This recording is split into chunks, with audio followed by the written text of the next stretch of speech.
Max, here's the question, though. Should the rest of the West actually be scared of these Rockets? Is that a trick question? Of course. Guys, the Rockets haven't played a single good game yet in this playoffs. None. Not one time did I see, yes, that's a representative game for the Houston Rockets.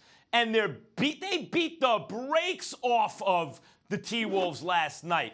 And by the way, the T-Wolves, as has also been pointed out by many, they are seeded where they're seeded mainly because Jimmy Butler went down with an injury. That really hurt their seed, right? But in fact, they were a 3 seed at the time of the injury.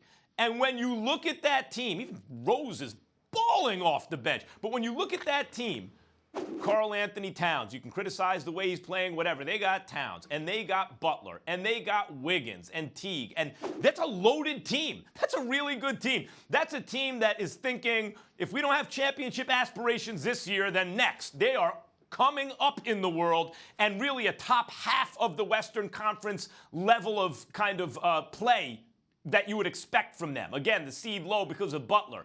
And they're playing the Rockets well, and the Rockets are playing poorly, and even then you look up and you go, oh, damn, it's a 20-point game. When the Rockets start actually playing well, the Western Conference is a wrap. Look, I'm not going to sit up there and say that there's no reason to be concerned about the Houston Rockets. There's no reason to be scared of the Rockets. You needed to be scared of the Rockets coming into the playoffs. But there's nothing about last night that should scare you. You know, they dropped 50. Yes, a Tom Thibodeau team, a Tom Thibodeau defense. But the reality of the situation is that the Minnesota Timberwolves seemed tailor-made for the Houston Rockets. We were just waiting for Harden and the rest of the party to join the explosion. That's all we were waiting for.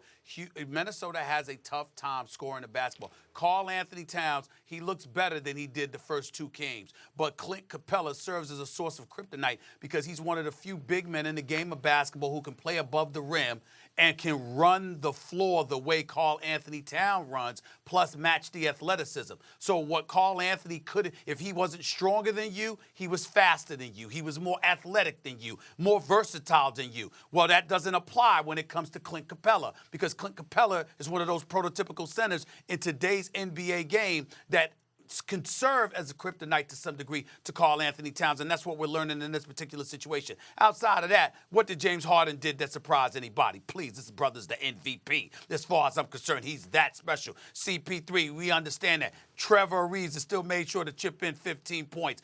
Capella added 14 points. You look at Chris Paul with his 25, and he's running the show. Of course, and you're going against a Minnesota team that has difficulty scoring the basketball. So what I'm saying to you is that there's nothing about last night that made me feel any differently than I felt coming into these playoffs. What about the fact that the Rockets... Houston is the #1 seed. The only team that can beat them is the Golden State Warriors, and if Golden State is fully loaded, I would still go with Golden State in 7 at the Toyota Center in Houston. My position is still clear. The point is,